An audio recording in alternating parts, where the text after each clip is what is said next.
A palavra do Senhor, em 2 Samuel 24, a partir do 20, diz o seguinte: E olhou Araúna, e viu que vinham para ele o rei e os seus servos. Saiu, pois, Araúna e inclinou-se diante do rei com o rosto em terra. E disse Araúna: Por que vem o rei, meu senhor, ao seu servo? E disse Davi: Para comprar de ti esta eira, a fim de edificar nela um altar ao Senhor, para que este castigo cesse sobre o povo. Então disse Araúna a Davi: Tome e ofereça o rei, meu senhor, o que bem parecer aos teus olhos. Eis aí os bois para o holocausto, e os filhos e os aparelhos dos bois para a lenha. Tudo isso deu Araúna ao rei. Disse mais Araúna ao rei Davi: O Senhor teu Deus tome prazer sobre ti. Porém, o rei disse a Araúna: Não, porém por certo preço te comprarei, porque não oferecerei ao Senhor o meu Deus holocaustos que não me custem nada. Assim Davi comprou a eira e os bois por 50 ciclos de prata, basicamente 6 quilos de ouro, traduzido aí para os dias de hoje. E edificou ali Davi ao Senhor um altar, e ofereceu holocaustos e ofertas pacíficas. Assim o Senhor se aplacou para com a terra e cessou aquele castigo de sobre Israel.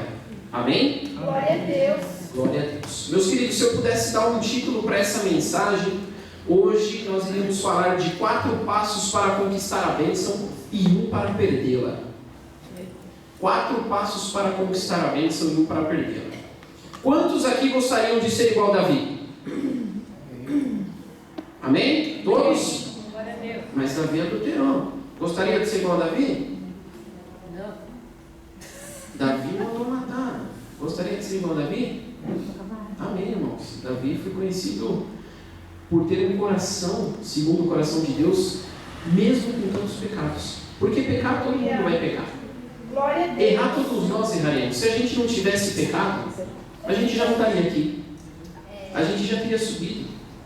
A gente já teria sido crucificado para salvar o mundo mais uma vez. Porque todos nós somos filhos, mas somente aquele que não teve pecado pode nos salvar. Todos nós temos pecados, irmãos. Então, mesmo Davi tendo sido adúltero, mesmo Davi tendo mandado matar, é bom tê-lo como uma imagem. É bom tê-lo como exemplo. E hoje a gente vai falar de um grande erro de Davi que pouco se fala na Bíblia. Mas antes a gente vai conhecer 4 passos para que a gente possa ser abençoado. Quem veio aqui para ser abençoado nessa noite? Glória a Deus, aleluia. Então, Laurinha, você que gosta de fazer anotação, se mais alguém quiser fazer anotação, o primeiro passo para sermos abençoados é a nossa vida emocional. O controle das nossas emoções nos traz amadurecimento, pois não podemos deixar que elas nos controlem. Nós temos que controlar as nossas emoções, meus queridos. Nossas piores atitudes são tomadas em momentos de raiva, de angústia e de tristeza. Jesus, quando estava angustiado, controlou-se e pediu ao Pai que a vontade dele fosse feita. Então é interessante, muito interessante, nós sabermos ter controle das nossas emoções. A nossa emoção, ela é capaz de fazer com que nós tomemos atitudes sem antes pensar. Quando agimos pela emoção, nós agimos pelo instinto. E o instinto, ele é a ação ou a atitude de uma espécie classificada dentro do reino dos seres humanos, classificado como o reino animal. E o reino animal ele é dividido em 2, o racional e o irracional. O instinto é para a classe dos animais irracionais. Se um cachorro morde o outro, ele vai rosnar e vai morder de volta. Isso é o instinto do cachorro. Se um gato vê um rato, ele vai correr atrás do rato. Mesmo que o rato passe e o gato também passe e ele seja atropelado. Ele foi pelo instinto. Mas nós somos racionais. Deus nos deu a possibilidade de controlarmos as nossas emoções. Então, se você aceitar um conselho hoje, nessa noite, nesse primeiro passo, controle as suas emoções. Antes de falar, pense. Antes de agir, peça a Deus. O próprio Davi, certa vez ele lutou contra um povo e venceu esse povo. E depois de muito tempo, esse povo iria ter um novo enfrentamento contra Davi. Davi já havia vencido esse povo. Certamente esse povo viria mais enfraquecido contra Davi. Mas ele foi e perguntou ao Senhor: devo eu pelejar contra este povo? Qual que era o óbvio, pelo instinto? Eu vou pelejar contra esse povo. Já ganhou uma vez, agora eles vão se lascar de novo. Não. Pense e pergunte para Deus: Pai, o que devo fazer? Qual é a tua vontade? O que Jesus faria? São essas as questões que nos fazem ter um auxílio no controle das nossas emoções. O primeiro Adão, ele nasceu pronto. Ele não precisou se desenvolver em nenhum dos seus sentimentos. E por isso, na primeira tentação que ele teve, ele pecou. Mas eu não vim falar do primeiro Adão. Eu vim falar do segundo Adão que entregou a vida dele pela minha, pela sua, e nos trouxe a salvação. O segundo Adão, ele foi gerado de uma semente. Repita comigo: semente. Guarde essa palavra que no final eu vou perguntar. Semente. Tá? Então, o segundo Adão foi gerado de uma semente e teve que amadurecer. Desta forma, ele resistiu a todas as tentações que passou. Quem se lembra das tentações que Jesus passou? Após 40 dias de jejum, 40 dias de jejum no deserto, o inimigo apareceu e falou: você está com fome, né, Jesus? Transforma as tuas pedrinhas no pão aí, mata a sua fome. Ele poderia fazer isso? Poderia, mas ele sabia que ele estava sendo tentado, porque nem só de pão viverá o homem, mas de toda a palavra que procede da boca de Deus. E o meu Deus trouxe você até aqui porque Ele tem uma palavra de bênção na sua vida. Não busque pão nessa terra, busque a alimentação da sua alma. Glória a Deus. E aí a gente fala: poxa, de uma semente. E eu quero dizer para você, meu querido, Deus está nas pequenas coisas. Deus está nos pequenos detalhes das nossas vidas. Deus está num farol que demorou um pouco mais para abrir quando a gente estava com pressa para ir para o trabalho. Pode ser um livramento. Deus está numa chave que você perdeu do seu carro quando você precisava sair. Naquela hora poderia passar um assaltante na rua. Deus está nas pequenas coisas, mas Ele não é um Deus de coisas pequenas. Deus usa pequenas coisas para construir grandes obras em nossas vidas, assim como o pastor Márcio acabou de falar. Ele é um Deus de grandes obras, mas Ele também atua nas pequenas coisas. Você consegue enxergar Deus em todos os detalhes da sua vida? Glória a Deus. Em sua juventude, Davi era desprezado por seu pai e por seus irmãos. E na adolescência, é a fase na qual as emoções de uma pessoa mais se potencializam. Hoje, os nossos traumas, eles são vinculados a sentimentos de nossa infância e juventude. Por quê? Pelo sentimento de impotência frente à situação.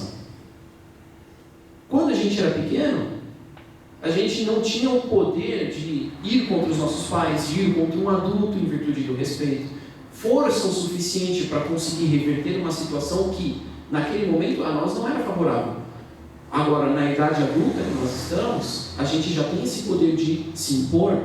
Por isso que pessoas adultas acabam se perdendo por traumas da infância. Meu Deus está liberando traumas aqui nessa noite. Ele está libertando você de todo o trauma que você traz. Seja esse trauma físico, psicológico, seja esse trauma de amargura, de rancor. Meu Deus, tira em nome de Jesus e preenche esse espaço da sua vida com uma grande vitória. Aleluia! Se você estiver com dificuldade com relação a algum trauma que você tem na sua infância, e me desculpe, temos um casal de psicólogos aqui agora. Eu tenho que falar com um pouco mais de cautela sobre esse assunto. Mas se você estiver com dificuldade, peça ao Senhor ajuda. Um dos nomes do Senhor é auxílio. Um dos nomes do Senhor é salvação. E Ele está aqui para te auxiliar e te salvar desse trauma. Glória a Deus por isso, meus amados. Glória a Deus. E Davi, por mais que ele tenha sido desprezado pelos seus pais, por mais que ele tenha sido desprezado pelos seus irmãos, porque todos nós sabemos, quando Samuel chega, pergunta: cadê o último filho? Você tem filho? O Jessé falou: filho. Ah, eu tenho mais um. O Davi está lá cuidando das ovelhas, lá no curral. Como que um pai se esquece de um filho? É por isso que a palavra do Senhor diz: acaso pode um pai ou uma mãe se esquecer de um filho? Eu, todavia, não me esquecerei de ti, diz o Senhor. O Senhor trouxe uma palavra para você nessa noite para dizer: Ele não se esqueceu da promessa que Ele fez na sua vida. O meu Deus está trabalhando em seu favor. E por mais que você se sinta sozinho, você tem certeza que Deus está com você. Ele não se esqueceu de você. E Davi, mesmo tão jovem, conseguiu controlar essas emoções. E é por isso que Deus o exaltou, porque ele dava o melhor em tudo que ele fazia. Mesmo com os nossos traumas, nós somos capazes de dar o melhor em tudo que a gente faz? Você tem dado o seu melhor em tudo que você faz? Davi, com as emoções que ele tinha, ele conseguiu controlar aquilo que tem de mais importante em nossa vida, que é o nosso coração. O seu coração, ele é um armazém. Ele é capaz de armazenar coisas boas, mas também é capaz de armazenar coisas ruins. A gente escuta dizer, né, que a boca fala do que o coração está cheio. E aqui, meu querido, eu quero dar um conselho para você. Não traga para o seu coração coisas ou emoções que te impeçam de ter um relacionamento com Deus. Glória a Deus. Não armazene dentro de você emoções que vão te afastar de Deus. Uma situação, uma raiva. Se você trouxer uma raiva para dentro de você, você vai ficar martirizando aquela raiva. E no momento que você poderia muito bem pedir para Deus te liberar, ajudar a liberar perdão para aquela pessoa que te causou aquilo. Isso impede o relacionamento com Deus. A gente fica remoendo uma raiva, uma angústia, uma tristeza. Poxa, Senhor, eu não queria que fosse assim. Estou triste com você. Isso impede o relacionamento com Deus. Porque Deus tem uma coisa para nós que é melhor do que aquilo que a gente acha que é bom para nós. Em Provérbios 4, 23, diz que sobre tudo que se deve guardar, guarda o teu coração, porque dele procedem as fontes da vida. Você tem cuidado do seu coração? Deus tem buscado corações na nossa geração. Ele tem buscado corações. Ele não tem buscado pessoas, ele tem buscado o coração que estão dentro de pessoas. Deus não olha para a aparência. Deus, quando separou Davi, disse a Samuel: Samuel, eu não olho como o homem vê, eu olho o que está por dentro, eu olho o que tem dentro do coração. Meu querido, limpa o seu coração se ele estiver sujinho, traga coisas boas aí para dentro dele, tira tudo aquilo que impede o seu relacionamento com Deus. Em nome de Jesus, Deus tem uma coisa muito grande para nós, e são coisas muito pequenas que impedem que o nosso relacionamento com Deus aconteça. São emoções, são pequenas coisas. Amém? Amém. Todos entenderam esse primeiro passo? Glória a Deus. Então vamos falar do segundo passo. O segundo passo, Laura, eu vou ditar para você, é o anúncio profético. Eu estou falando aqui, irmãos, eu vou falar 4 passos, e todos nós estamos ou já estivemos em algum desses passos. Esse é um ciclo natural de uma pessoa escolhida por Deus. E quem é escolhido por Deus aqui nessa noite? Só para saber se eu estou falando das pessoas certas. Glória a Deus. Então todos nós já passamos ou estaremos em algum desses passos. O próximo passo é o anúncio profético, que é o momento em que Davi recebe o óleo sobre a sua cabeça. E Deus está derramando óleo na cabeça de muita gente nessa noite. Deus está derramando óleo de unção, óleo de bênção, óleo de vitória, óleo de conquista, óleo de reinado sobre as suas emoções nessa noite. Quem recebe? Glória a Deus. E aí Davi chegou ali bonitão, recebeu o óleo, e no dia seguinte, imagina você receber um anúncio da parte de Deus dizendo que você será rei sobre Israel, mas no dia seguinte você tem que voltar a cuidar das ovelhas. Será que nós estamos preparados para saber lidar com a promessa antes dela se cumprir? O anúncio profético, meus queridos, ele vem e permite que isso aconteça em nossas vidas. Por quê? Porque Deus é assim que Ele age. Ele quer saber se o seu coração vai se inclinar para Ele ou para a promessa que Ele te fez. O seu coração tem que se inclinar para o Deus das promessas e não para a promessa de Deus. Porque o Deus da promessa é muito maior do que qualquer promessa que Ele mesmo tenha feito na sua vida. Ele te fez uma promessa de um carro hoje, amanhã você pode ter uma loja de carro. Ele te fez uma promessa de uma casa hoje, amanhã você pode ser dono de um condomínio. Ele é muito maior do que a própria promessa que Ele faz. Se apegue ao Deus das promessas e não nas promessas de Deus. Esse é o segredo. Ele quer ver como que a gente se comporta, como o nosso coração se comporta entre o chamado e o cumprimento do chamado. O chamado é uma delícia, meus queridos. Eu falo para vocês, eu fui chamado para trazer a palavra de Deus com uns, pelo que minha mãe fala, porque eu não lembro, né? Uns 6 anos de idade. Mas isso só foi se cumprir na minha vida quando eu já tinha mais de 22, 23 anos. Mas nesse tempo, eu nunca me apeguei, eu vou ser um grande pregador. Porque eu não sou. Eu sou muito pequeno e cada vez eu quero diminuir mais se for para Deus aparecer na minha vida. Mas eu sempre me apeguei ao Deus que fez a promessa. Amém. Senhor, eu senti nada só. Senhor, senti nenhuma promessa que o Senhor mesmo fez contra a minha vida. Então o que eu preciso do Senhor na minha vida, mais do que a promessa que o Senhor me fez.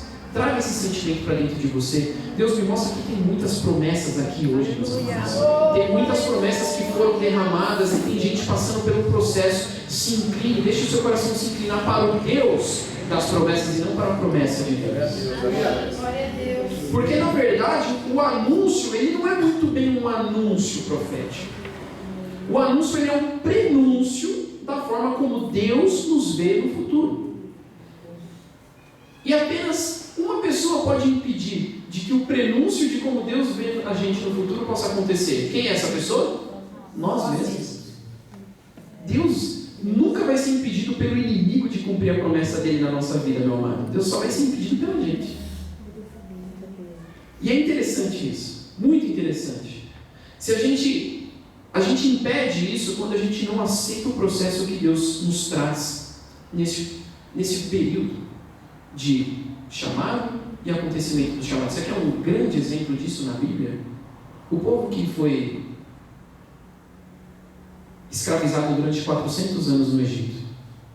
Você acha que Deus tirou aquele povo do Egito para morrer no deserto e ficar 40 anos vagando no deserto? A promessa de Deus para eles foi clara: eu vou tirar vocês da escravidão e vou levar vocês na terra prometida. Essa foi a promessa de Deus. E essa promessa estava se cumprindo, porque Deus fez o mar se abrir, Deus tirou a água da rocha. No deserto tinha a nuvem para cobrir o sol, e quando estava de noite, que é muito frio no deserto, tinha uma coluna de fogo para eles não morrerem de frio. Eles eram alimentados de pão e carne, tinha tudo no deserto. Deus faz o impossível para a promessa dele na sua vida acontecer. Mas o povo virou um povo incrédulo. Melhor fosse se antes morrêssemos no Egito. Pelo menos lá a gente tinha um teto e tinha um pão diferente para comer. Meu querido, não venda a sua promessa por um prato de lentilha. Não troque a sua bênção por uma coisa tão pouca. O processo faz parte da bênção. Repita comigo. O processo parte da bênção. Glória a Deus, aprenderam. Amém. Mais um ponto para você anotar, Laurinha, bacana. Glória a Deus por isso. O processo faz parte da bênção. Só vive a promessa quem suporta o propósito. Quem suporta o processo. Todo processo tem um propósito. Todo processo tem um propósito. Deus nunca te coloca num processo se Ele não tiver o propósito de te fazer sair de lá uma pessoa melhor. Você está no processo aí? Tenha certeza, Deus está mudando a sua vida para melhor, porque Ele tem a promessa de te exaltar. É isso. Se a gente conseguir entender que isso, se a gente conseguir entender que Deus age sempre em favor do nosso melhor, a gente pode fazer igual Daniel, pode entrar na cova do leão. A gente pode fazer igual Jó, perder tudo e falar: eu vim nu e nu vou morrer, que louvado seja o nome do Senhor. A gente pode fazer igual Paulo, ir para a prisão e estar louvando lá dentro. Mas a gente precisa entender que Deus sempre vai nos fazer uma pessoa melhor. Nem que isso faça com que a gente perca algumas coisas. Quantos querem ser pessoas melhores aqui nessa noite? Permita-se passar pelo processo. Só vive a promessa quem aceita o processo e o propósito do processo. Amém? Amém. Glória a Deus. E aí, já emendando no terceiro passo, Laurinha, maturidade através dos processos. Esse é o terceiro passo. Às vezes a gente não passa por um processo só. Tem gente que passa por diversos processos. Eu mesmo tive que passar por alguns processos da minha vida, queridos. Tinha muitas coisas do meu caráter de infância e juventude que não correspondem com a pessoa que eu sou hoje. Quem me vê hoje não vê a pessoa que eu era no passado.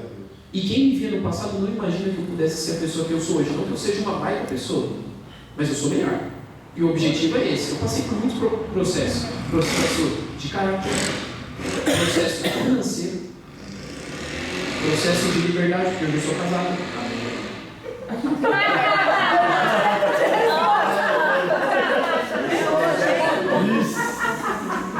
Ela orou para abençoar.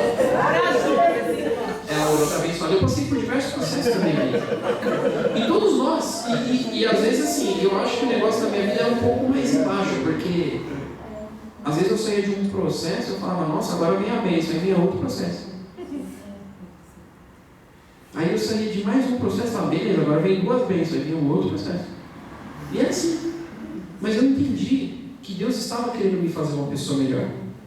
E talvez se aquela pessoa, antes dos processos que eu passei, estivesse falando com você hoje, eu não teria a credibilidade de falar daquele que me salvou para vocês. Trazer uma palavra vinda diretamente do céu para vocês. Antes eu não ouvia a voz de Deus, mas quando eu passei pelos processos, eu ouço a voz de Deus. E é assim que Deus quer fazer com você. Deus não manda mensageiro, Ele quer um íntimo com você, Ele quer um pessoal com você, Ele quer falar cara a cara com você. Ele quer falar diretamente no seu coração aquilo que Ele tem para a sua vida. Quantos querem ouvir a voz de Deus? Se permita passar pelo processo. Infelizmente, muitos de nós nos iludimos com o prenúncio e a gente se perde no processo. A gente fica tão apegado naquele negócio, nossa, eu vou ser rei. Legal pra caramba, nossa, eu vou ser um pregador, nossa, eu vou ser rico, Deus prometeu fartura na minha mesa, que bênção, glória a Deus. E aí a gente esquece que a gente tem que passar por um processo para isso aí. A gente se perde no processo por conta do prenúncio da bênção. O próprio Jesus precisou passar pelo processo. Quando ele tinha 12 anos, na cerimônia do Bar Mitzvah, que é uma cerimônia que insere o jovem judeu como um membro maduro na comunidade judaica, enquanto ele ensinava aos doutores da lei sobre a palavra, e para ele era fácil porque ele era a própria palavra, amém? Ele já sabia quem ele realmente era, o Filho do Deus vivo. Porém, mesmo sabendo quem ele realmente era, ele atuou por 18 anos como carpinteiro. O Filho de Deus, a palavra, o verbo, através de uma semente, veio para a terra, sem pecado, sem mácula, e passou pelo processo. Ele não recusou o processo. Não recuse o processo, meu amado. Faz parte.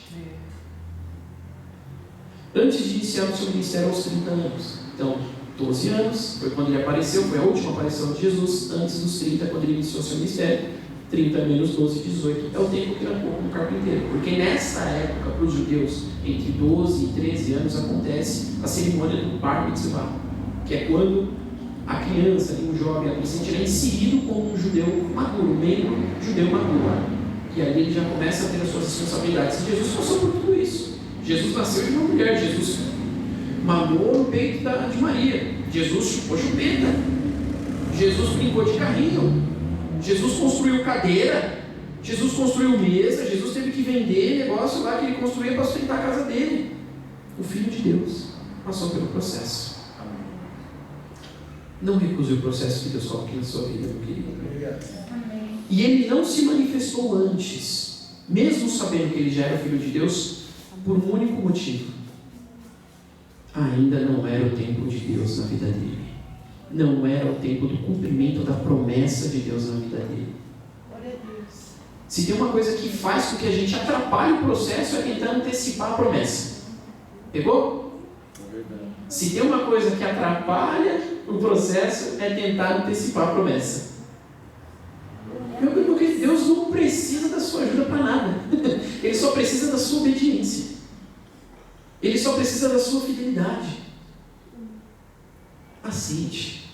O tempo de Deus na sua vida vai se cumprir, porque Ele não é homem para que minta. Ele te prometeu? Tem promessa? Quem tem promessa aqui nessa noite? Vou te trazer uma novidade, hein? Vai se cumprir. Vai se cumprir. No tempo de Deus, mas vai se cumprir. Amém? Você crê nisso, meu amado? Glória a Deus. Deus nos quer por inteiro. E é por isso que Ele permite que diversas áreas de nossa vida passem pelo processo de transformação. Pois podemos até estar maduros em algumas áreas, Mas o Espírito Santo de Deus precisa preencher totalmente a nossa vida para que possamos ser um vaso de honra. Glória a Deus. Então Deus age em diversas áreas. Foi igual eu falei. Nossa, eu passei por uns processos meio nervosos, aí um seguido do outro, em áreas diferentes da minha vida. Era uma transformação que Deus queria, porque o Espírito Santo estava me incomodando. Ele estava querendo ganhar espaço no meu coração. Glória a Deus. E quanto mais liberdade eu dava para o Espírito Santo agir, mais processo eu passava. E se tiver que passar por todos eles de novo, meus queridos, eu passo. Porque vale a pena viver debaixo da promessa. Glória a Deus. Vale a pena viver debaixo da promessa de Deus. É nos processos que nós aprendemos a cumprir os princípios, principalmente de obediência e de dependência de Deus. Pois o processo transforma o nosso coração autossuficiente em um coração quebrantado na presença de Deus. É quando a gente está desempregado, a gente precisa pagar uma conta, um aluguel, que a gente aprende a ser dependente de Deus.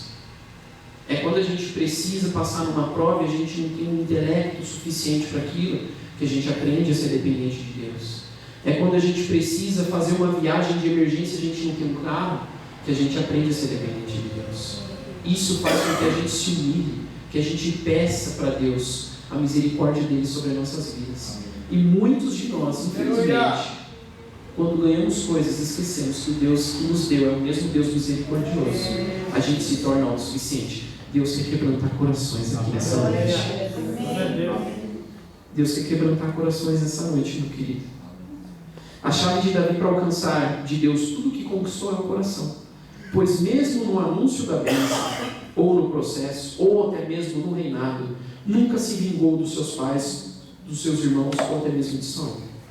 A melhor vingança, isso aqui eu quero que você guarde. A melhor vingança é a confiança que Deus prometeu e nenhum homem vai ser capaz de parar as bênçãos do Senhor na nossa direção. Essa é a melhor vingança. Sabe aquele negócio, a vingança vem a cavalo? Ela está vindo num cavalo branco, vindo do céu na sua direção. Porque o meu Deus vai te exaltar. Só confia, não se vingue de ninguém. Quantos estão entendendo? Amém? Quantos querem que eu pare? Diga amém. Ô, glória! Eu já peguei uns assim, ó, entendeu? Devemos aproveitar o processo para desenvolver as nossas habilidades. Isso é importante. Pois elas servirão de ponte entre a nossa realidade e o início do nosso futuro. As nossas habilidades servirão de ponte entre a nossa realidade e o início do nosso futuro. Davi matou Golias usando uma de suas habilidades, ou duas, que era a coragem e a sua habilidade com a funda, porque fala ali que ele só atacou com uma pedrinha. Então não foi na sorte. Ele devia ter treinado aquilo ali algumas vezes. E a coragem é uma habilidade. Porque a coragem, ela é a forma como você lida com o seu medo. A coragem não é a ausência de medo. A coragem é a forma como você lida com o seu medo, como você enfrenta o seu medo. Davi, 1,5 metros, viu Golias, quase 4 metros, falou, eu vou enfrentar esse cara aí. Eu sou melhor que ele, no nome de Jesus Cristo. E foi, matou, pelas habilidades que ele tinha. E ele também entrou no palácio por uma de suas habilidades, que era a de tocar harpa. Aí você fala, pô, peraí, mas ele era corajoso, ele sabia usar a funda com uma pedrinha e ele tocava a harpa. O que isso tem a ver com o reinado? Nada. Mas foi isso que Deus usou para colocar ele dentro do templo. Foi isso que Deus usou para encurtar o processo que Davi teria que passar. Glória a Deus. E são as suas habilidades que Deus vai usar nessa noite para te levar à sua resposta, à sua promessa. Amém. Não ter habilidades não impede o agir de Deus em nossas vidas, mas desenvolvê-las torna o processo mais rápido. O próprio Davi foi ungido rei com 17 anos e assumiu o trono de todo Israel, porque primeiro ele foi rei de uma tribo, depois ele foi aclamado pelo povo aos 30 anos, ou seja, 13 anos de processo. Certo? Maravilha. Enquanto Moisés não tinha nenhuma habilidade que não fosse fora ali da guerra, né? Moisés era um baita oficial ali do exército egípcio, então suas habilidades estavam voltadas todas para a guerra, tá? Então Moisés, que não tinha outras habilidades além disso, fugiu do Egito aos 40 anos e voltou aos 80 anos para libertar o povo. Moisés foi treinado por Jetro, seu sogro, para ser pastor. Olha a habilidade que Deus queria desenvolver em Moisés. E só depois desse tempo Deus deu o seu rebanho para que Moisés pudesse cuidar. Deus não queria de Moisés um líder de guerra. Deus queria um líder de rebanho que fosse sensível à voz dele. Então as habilidades de Moisés não eram suficientes, mas não impediram a promessa de Deus se cumprir na vida dele. Glória a Deus. Você não tem habilidade nessa noite? Não se preocupa, meu querido. A promessa de Deus vai se cumprir da mesma forma. Busque desenvolver o que você tem. Busque desenvolver aquilo que Deus te deu. Porque através disso, o seu processo será importado. Moisés era um bom líder de guerra, mas Deus queria um líder de rebanho. Ele ia dar ovelhas para que Moisés pudesse cuidar. Amém? Então vamos lá, vamos fazer a gente vai entrar no quarto passo aqui. Qual foi o primeiro passo? Laurinha não vale porque ela matou. Primeiro passo são as emoções. Segundo passo, anúncio profético. Terceiro passo, maturidade através dos processos. Quarto passo, e o mais gostoso, é a dupla honra. Aleluia. Você conseguiu se identificar em algum desses passos? Você está enquadrado em algum desses passos? Muitos de nós perdemos a dupla honra porque nos acomodamos somente com a primeira. E aqui em Ageu 2,9 diz o seguinte: a glória da segunda casa será maior do que a da primeira. Então, meu querido, não se acomode com a primeira vitorinha que você tiver, com a primeira honra que Deus te der, porque Ele tem muito mais para você. Já pensou se Davi, quando tivesse derrubado Golias, falado assim: ó, derrubei Golias, estou honradão. Que da hora. Sou honrado, firmeza, não vou fazer mais nada. Mas não. Ele já tinha conquistado a confiança do rei. Ele já tinha conseguido a isenção de impostos. Ele já iria se casar com Mical, que era filha de Saul. E eu até falei para o pastor que essa mulher era japonesa. Mical tinha nome. Então, a gente sabia de alguns antepassados de Saul. Mas não, ele não se acomodou com isso. Também casei com uma japonesa maravilhosa. Estou aprendendo com o João. Não, agora está equilibrado, está 0-0, né? Tem que estar equilibrado. Mas a dupla honra de Davi veio quando o povo o aclamou como rei sobre todo Israel. Davi foi aclamado pelo povo como rei. Essa foi a dupla honra, essa foi a segunda honra. A primeira foi ter evitado que o povo pudesse ser escravo dos filisteus através da morte de Golias. Ele poderia ter parado por ali, mas não. Deus continuou trabalhando na vida de Davi. Davi continuou aceitando os processos. E então ele foi aclamado como rei pelo povo. Chegou a segunda honra, chegou a dupla honra para Davi. A vitória que Deus tem para nós é muito maior do que as pequenas vitórias que nós temos como homens. Porque nosso Deus é um Deus de coisas grandes e não de coisas pequenas. Ele usa o pouco para fazer daquilo muito. Para nós, 5 pães e 2 peixinhos, muitas vezes não dá nem para o nosso almoço. Mas na mão de Deus é capaz de alimentar uma multidão e ainda sobra 12 cestos. Ele faz daquilo que é pouco muito, meus queridos. Ele é um Deus de coisas grandes. Ele poderia curar Lázaro? Ele poderia. Mas ele ressuscitou Lázaro. Ele poderia matar a sede do corpo, a sede física daquela mulher samaritana? Ele poderia, mas ele matou a sede da alma dela e de todos da casa dela.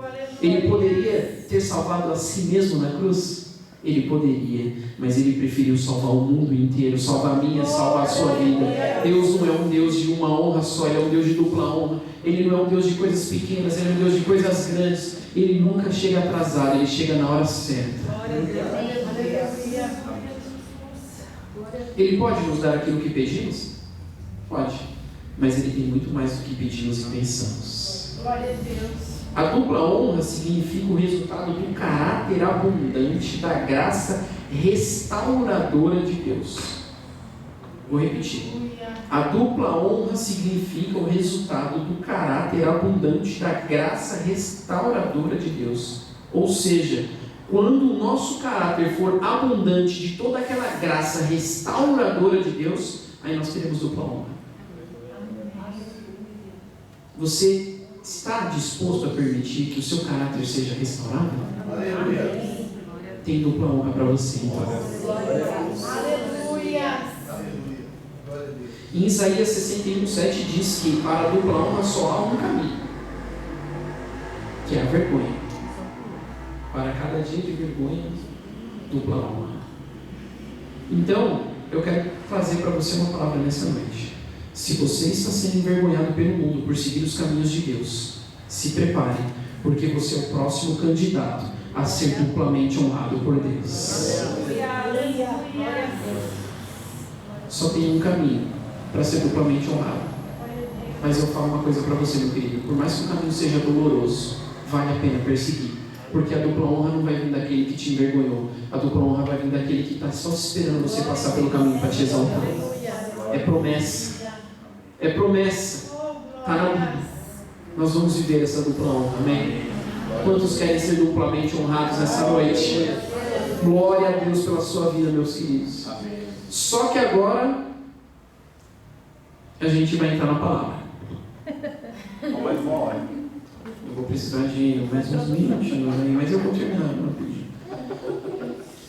Agora a gente fala sobre o passo para perder a bênção. O passo principal para você perder a bênção se resume em uma única palavra: soberba. E aqui, onde a gente leu o versículo, Davi passou exatamente por um momento de soberba. Porque ele já estava no fim do seu reinado. Davi já tinha conquistado muitas terras, Davi já tinha feito muitas coisas para Deus, Davi já era lembrado como um dos maiores, até hoje ainda é lembrado como um dos maiores reis da história de Israel. Davi era adorado pelo povo, ele fazia com que o povo buscasse a Deus por ele ser um adorador do Senhor. Então, chegou um momento meio delicado aí de Davi. Ele falou: eu vou contar o meu povo. Mas o povo não era de Davi, o povo era de Deus. Davi não tinha nada ali. Assim como nós não temos nada, tudo aquilo que nós temos é porque Deus permite que nós administremos, porque é dele. Quando a gente precisa de alguma coisa, o que a gente faz? A gente ajoelha, ora e fala: Senhor, me dá um carro. Aí Deus dá um carro. Aí você acha que é seu? Se precisa de uma casa nova, você ajoelha e pede para Deus: Deus, me dá uma casa. Aí Deus dá uma casa. Você acha que é sua? É de Deus. Ele colocou nas suas mãos para você usufruir e administrar da melhor maneira possível. E Davi se esqueceu disso. O coração dele se ensoberbeceu. E aí ele falou: eu vou contar um pouco. Eu assumi aqui que devia ter umas 5 mil pessoas. Tem um monte hoje, vou contar, vamos ver quanto que dá. E perante as leis dos reis, dos juízes, isso era pecado.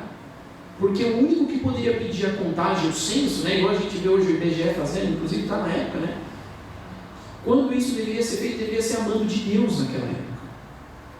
E cada um na qual fosse contado, se chegasse aqui e contasse a Eli, contasse o Márcio 2, cada um tinha que oferecer uma oferta de sacrifício pela vida deles, porque eles foram contados, significa que eles estão vivos e deveriam agradecer a Deus por isso. E Davi não fez isso debaixo da ordem do Senhor, ele fez isso porque o coração dele se encheu. E aí, quando ele fez isso, para tentar resumir um pouquinho a história, o coração de Deus se irou. E Davi falava face a face com Deus. O resultado, meus queridos, demorou 9 meses e 20 dias para ser contabilizado. De tantas pessoas que tinham ali. Foram contabilizados só ali na parte, nas 10 principais tribos, mais de 800 mil homens capazes de levantar uma espada, fora suas mulheres e crianças.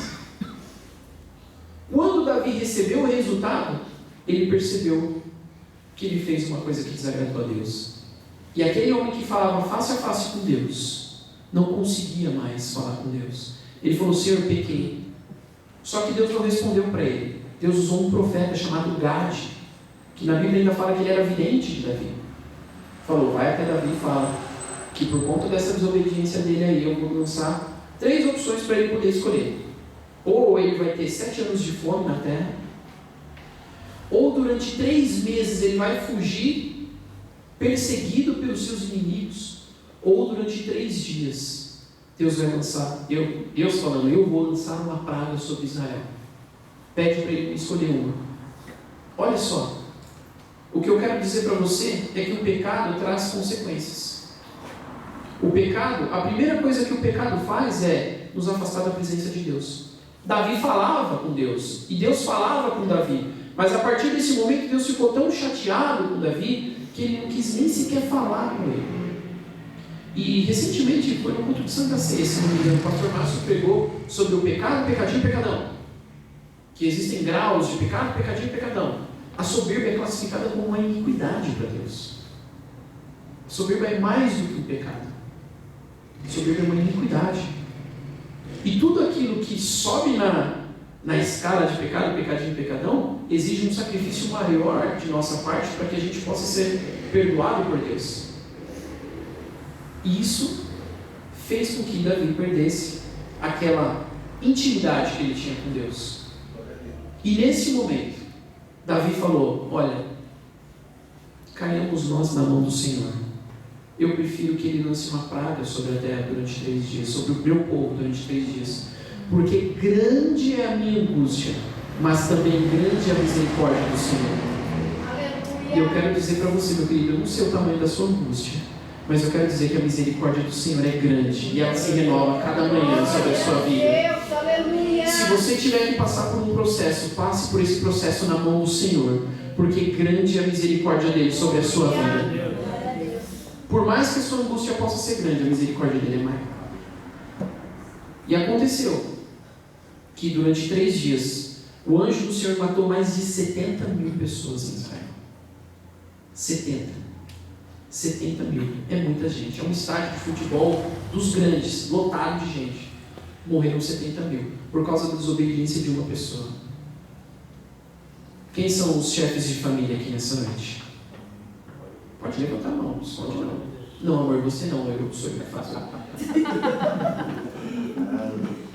Eu quero dizer para você que a sua iniquidade pode afetar a sua família. Ela pode afetar a sua semente. Ela pode não ser uma iniquidade voltada só para você. Pode entrar na sua casa por você. Agora, quem são as mulheres donas de casa? Agora você pode levantar a mão. Sou eu que levanto também, né? Dona de casa. Sou eu que levanto também, né? Mulheres, não desistam de pedir a Deus as misericórdias sobre a sua angústia. Porque para cada dia de vergonha, Deus tem uma dupla honra na sua família. Ore pelo seu marido, ore pelos seus filhos, ore pela sua casa. Porque às vezes a iniquidade, o pecado, ela vem de uma forma que nem a própria pessoa que cometeu sabe. E aí Davi chegou em Araúna, através do mando de Deus, falou: olha, eu quero comprar essa eira, porque eu vou construir um altar para o Senhor. Quem aqui sabe o que é eira? Ninguém? Eira é um lugar que era usado para separar a palha do trigo. Então, vou tentar explicar aqui, é um pouco complicado, mas é um espaço. Eles fazem um círculo nesse terreno e colocam lá todo o trigo colhido. Só que a palha vai junto daquela colheita, dos feixes de trigo, ele vai junto. E o que tem valor é o trigo, não a palha. Então, é feito em forma de círculo um trio de madeira e coloca uma junta de bois, né?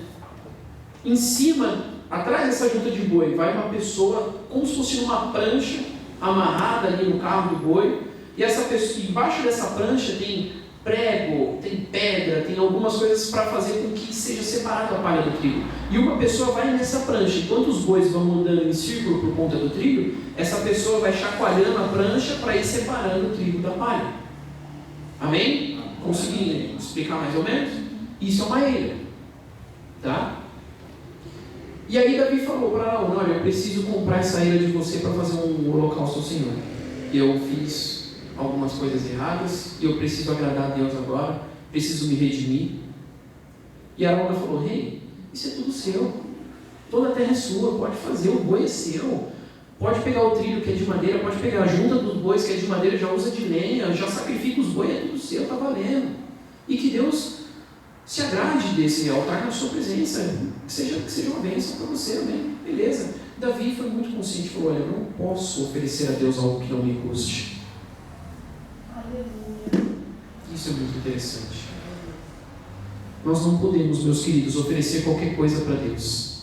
Nós temos que oferecer para Ele coisas que nos custem muito, mesmo que sejam muitas lágrimas, mesmo que seja muito tempo no propósito, mesmo que seja muito tempo no processo, porque Ele não pensou duas vezes em dar para nós aquilo que Ele tinha de mais importante, que era o seu Filho.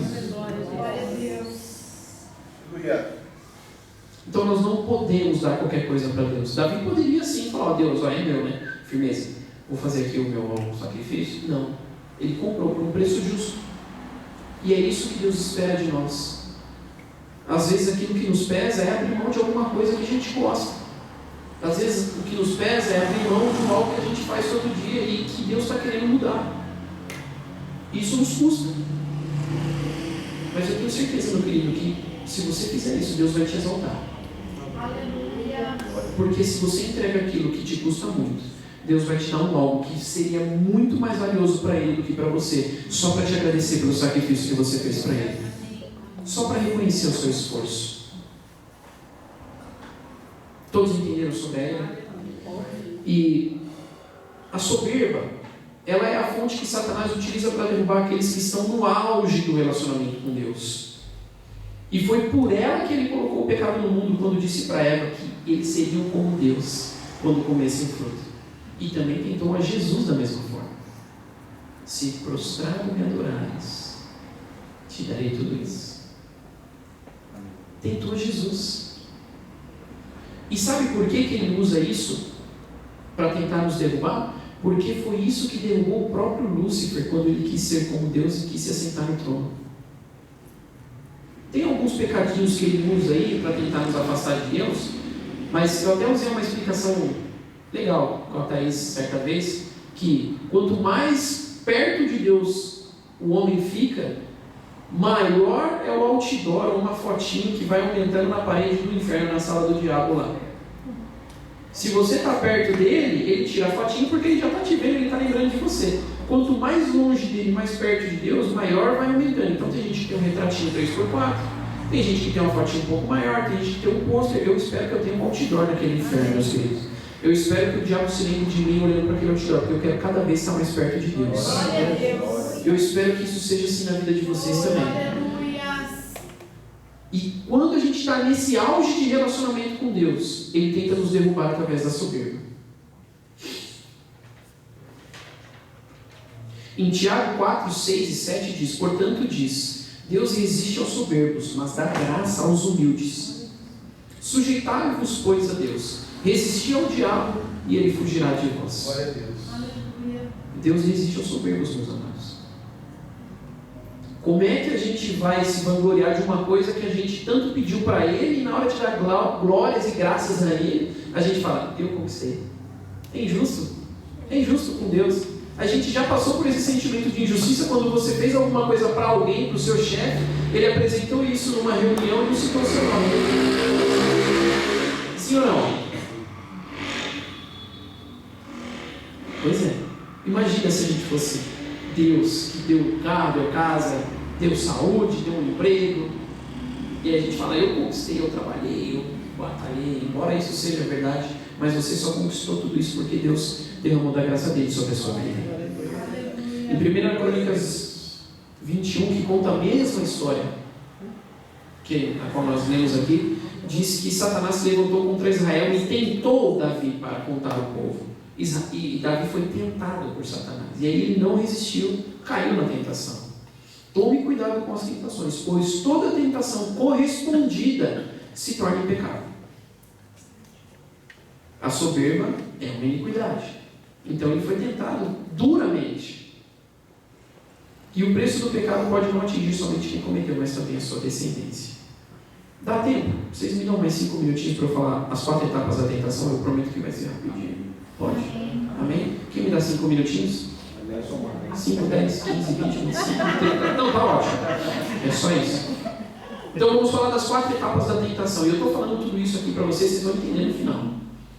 As 4 etapas da tentação. O primeiro, o inimigo identifica um desejo em nós. Pode ser um desejo bobo. Um desejo de ser amado, um desejo de ser valorizado, um desejo de ser rico. Em Tiago 1,14 diz o seguinte: cada um é tentado pelo mau desejo, sendo por este arrastado e seduzido. Então você tem o direito de ter desejos, desde que ele não seja mau. Todos nós gostaríamos de ser pessoas bem-sucedidas, mas você ser uma pessoa bem-sucedida não pode ser algo mal na sua vida. Quanto mais Deus te der, mais você tem que derrubar na vida de outras pessoas, porque assim você se torna fonte de bênção. Isso não pode represar em você. Deus te chamou para ser rio. Deus te chamou para desaguar na vida de outras pessoas. E eu declaro que você vai ser bem sucedido em nome de Jesus Cristo. E as bênçãos do Senhor na sua vida não vão represar. Elas vão servir de fonte para alimentar outras pessoas.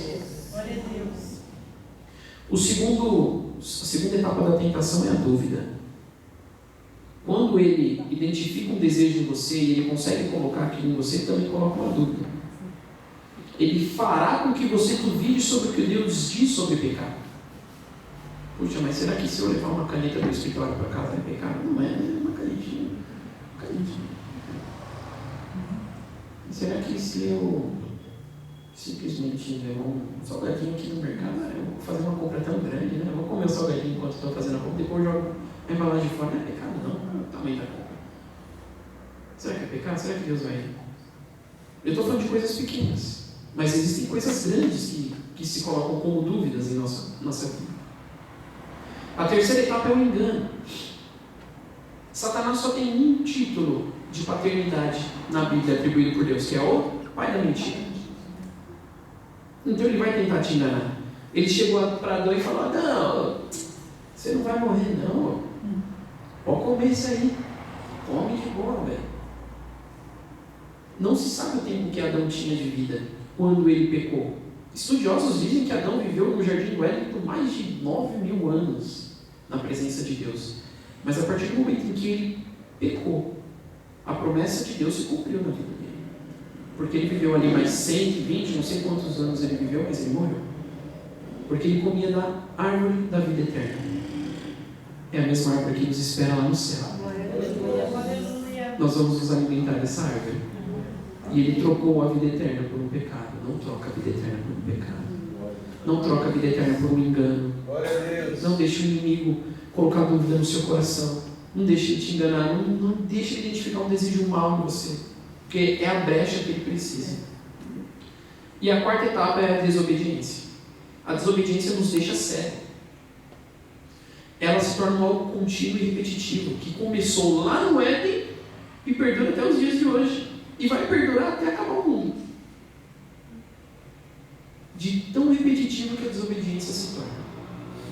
Não deixe a desobediência ser repetitiva na sua vida, meu filho. E sobre a ira, conforme eu expliquei, em Mateus, qual é o objetivo da ira, na verdade? É separar a palha da semente do trigo. O que tem mais valor, a palha ou a semente? A semente. A palha não serve para nada. E Deus quer tirar a palha da sua vida. Por isso que Ele permite que hoje você levante um holocausto para Ele na ira da sua vida. Ele te chama a levantar um holocausto para Ele na ira da sua vida, para que você tire toda a palha que atrapalha o crescimento da semente do trigo que Ele colocou. O que eu pedi para vocês guardarem lá no começo? Deus colocou em sua mão uma semente. Por que uma semente? Porque a semente é algo desse tamanho assim. Quando você planta, ela enraiza, ela cresce, ela dá fruto. E cada fruto tem mais 15, 20 sementes lá dentro. E ali você pode multiplicar as bênçãos de Deus na sua vida. E você pode usar aquilo como fonte de vida. Você pode usar aquilo como uma sombra, um abrigo durante um forte calor. Dependendo do tamanho da árvore, até a chuva ela protege. Deus te deu uma semente. Passe ela na eira para tirar a palha. Em Mateus 3,12 diz: em sua mão, e aí é João Batista falando de Deus, de Jesus Cristo antes de batizá-lo. Em sua mão tem a pá, e limpará a sua eira, e recolherá no celeiro o seu trigo. E queimará a palha com fogo, que nunca se apagará. Quantas palhas nós temos aqui? Quantas sementes nós temos aqui nessa noite? E para finalizar, eu queria dizer que a eira do sacrifício que aconteceu, ela fica no Monte Moriá, no mesmo local onde Abraão iria sacrificar Isaac, e que anos depois Salomão construiu o templo do Senhor em Jerusalém, conforme diz em 2 Crônicas 3:1. Estudiosos dizem que o sacrifício de Noé ao Senhor, após sair da arca, e as ofertas de Caim e Abel também foram feitas e apresentadas lá no Monte Moriá, embora isso não seja na Bíblia. Atualmente, esse Monte Moriá é a localização da mesquita islâmica, conhecida como Domo da Rocha, ou Cúpula da Rocha. Quem já viu aquela foto de Israel que tem uma cúpula bem bonitona, dourada? É lá. E eu perguntei ao Senhor, poxa Deus, um lugar de tantas bênçãos, um lugar onde o Senhor falou tanto com o seu povo, um lugar onde o Senhor transformou tantas vidas, por que hoje pertence ao Islã? Por que permitido foi que ali fosse construída uma mesquita e não uma igreja? E a resposta de Deus no meu coração foi clara. Ele falou, eu não tenho negócio com lugar, eu tenho negócio com semente. Eu tenho negócio com semente. A semente que eu coloquei na sua mão vai frutificar em qualquer lugar. A semente que você tem dentro de você é a semente da bênção do Senhor. E ela te acompanhará, igual diz lá em Deuteronômio 28. Aonde você for, você vai ser abençoado. Você vai levar a bênção do Senhor com você. Não importa o lugar, Ele quer fazer a semente da bênção prosperar na sua vida. Você vai prosperar na vida de outras pessoas, porque você é semente. E eu perguntei para Deus, por que essa palavra? E confesso, meus queridos, Deus me deu essa palavra há muito tempo, junto com a palavra que eu trouxe na quarta-feira. A palavra que eu trouxe na última quarta-feira, para quem não estava presente, foi o sacrifício de Isaac, que Abraão iria sacrificar Isaac. E Ele me deu junto. E eu confesso que eu não sabia que os dois lugares eram o mesmo lugar. O sacrifício no Monte Moriá e a eira era o mesmo lugar. E até ontem, essa palavra não estava fazendo sentido para mim. Igual eu falei para vocês, Senhor, eu vou mudar a palavra, não está fazendo sentido, me dê uma luz, pelo amor de Deus. E na sexta-feira, a pastora Elisa abriu a pregação dela, lendo um versículo na qual eu encerrei a palavra na quarta-feira, que foi Gênesis 24. E Abraão era abençoado em tudo o que fazia. Glória a Deus. E por que eu estou trazendo isso? Porque Deus manda dizer que Ele tem um tempo de bênção nessa igreja absurdo. Um tempo de bênção nessa igreja muito grande. Pediu para eu trazer esses 4 passos aqui para vocês. Porque muitos de vocês estão no passo do processo. Muitos de vocês estão no passo da emoção. Muitos de vocês já receberam aquilo que vocês sabem que Deus tem na sua vida, que é o anúncio da promessa. E alguns de nós já estamos até vivendo a dupla honra. E Ele pediu para eu falar que essa igreja será abençoada, para que não caiamos na soberba. Por isso, eu trouxe essa palavra nessa noite. Já pedi para você. Glória a Deus. Se coloca de pé, meus queridos. Aleluia. Oh, glórias. Deus maravilhoso. Aleluia. Mas para estar na bênção da igreja, precisa estar assinado na membresia. Glória a Deus. Traz a caneta para ela aqui, pastor. Ô, Glória. Receba. Meus queridos, curve sua cabeça, feche os seus olhos. Aleluia. Senhor, meu Deus e meu Pai, graças te damos, Senhor, por essa noite. Graças te damos, Senhor, porque em tudo o quanto fizermos, o Senhor está conosco. Sabemos, ó Pai, que se estivermos nos passos das emoções, e estivermos há muito tempo neles, ó Pai, nós nessa noite te pedimos que o Senhor livre, Pai, traumas de infância, que o Senhor livre, Senhor, pessoas com sentimentos, ó Pai, de prisioneiros, sentimentos que trazem, Senhor, em nome de Jesus, uma limitação no teu povo. O Senhor enviou o seu Filho para que fôssemos livres, para que fôssemos libertos de todo mau pensamento, de toda culpa, de todo pecado. Por isso, nessa noite eu declaro sobre a tua igreja, Senhor, liberta-nos dos maus pensamentos, liberta-nos das más emoções, aquelas que nos aprisionam, Senhor, aquelas que nos impedem de ir para o próximo passo. Se alguém aqui, ó Pai, nessa noite está nesse passo, que o Senhor possa, meu Deus, em nome de Jesus, libertar, ó Pai, as emoções dessa pessoa, libertar as emoções, ó Pai, de quem tem sido prisioneiro, para que ela possa, Senhor, em nome de Jesus, receber de Ti, ó Pai, o anúncio, Pai, da bênção, o anúncio da vitória. E que neste anúncio, Pai, aqueles que estão neste passo nessa noite, não saiam deste passo, ó Pai, enquanto não entenderem que o Deus da promessa é maior do que a promessa feita por Deus. Que possam, ó Pai, inclinar o seu coração para Ti, Senhor, e não para a promessa feita por Ti. Que possamos, ó Pai, saber que a maior vingança, Pai, que pode acontecer é o Senhor nos exaltar, o Senhor mostrar que o Senhor é na nossa vida, Senhor, em nome de Jesus. Oh, Senhor, em nome de Jesus, e sobre o passo da maturidade, ó Pai, sobre o passo que nós podemos estar através dos processos vivendo agora, Senhor. Se há alguém vivendo um processo, Pai, se há alguém querendo, Pai, em nome de Jesus, ser maduro na Tua presença por conta de processo, que o Senhor sustente nesse deserto que ele está passando. Que o Senhor tire água da rocha, que o Senhor abra o mar, que o Senhor envie pão e carne do céu, que em nome de Jesus Cristo o Senhor possa criar tendas, livrar do frio da noite no deserto e acalorar, ó Pai, a noite que é fria, é solitária, que o Senhor possa livrar, ó Pai, daquele sol escaldante, Senhor, trazendo sobre nós uma proteção que é a Sua mão, que é uma nuvem, Senhor. Para aqueles que estão passando por essa etapa neste momento, eu declaro, ó Pai, que essa etapa está se acabando, pois os Teus servos reconhecem, ó Pai, que melhor é o Deus do que as promessas de Deus, em nome de Jesus. E para aqueles que estão já, Senhor, na etapa da dupla honra, que é a etapa, ó Pai, na qual o Senhor quer que nós nos perpetuemos, que não deixemos a soberba vir sobre as nossas vidas, que não deixemos, Senhor, que as tentações do inimigo nos tragam dúvida, nos descubram o mau desejo, nos tragam a desobediência, Senhor, e também, ó Pai, que possamos cada vez mais estar firmados na rocha, que é o Senhor Jesus Cristo. Se tivermos que passar pela eira, Senhor, que passemos, mas que o Senhor tire de nós a semente, que frutificará em nossas vidas as bênçãos que o Senhor nos prometeu, e arranca de nós toda a palha, para a honra e glória do Teu santo nome, Pai. Esta é a Tua palavra, Senhor, este é o Teu povo e este é o Teu servo. Essa é a Tua palavra que nunca volta vazia. Em nome do Pai, do Filho e do Espírito Santo. Amém. Você pode aplaudir o Senhor.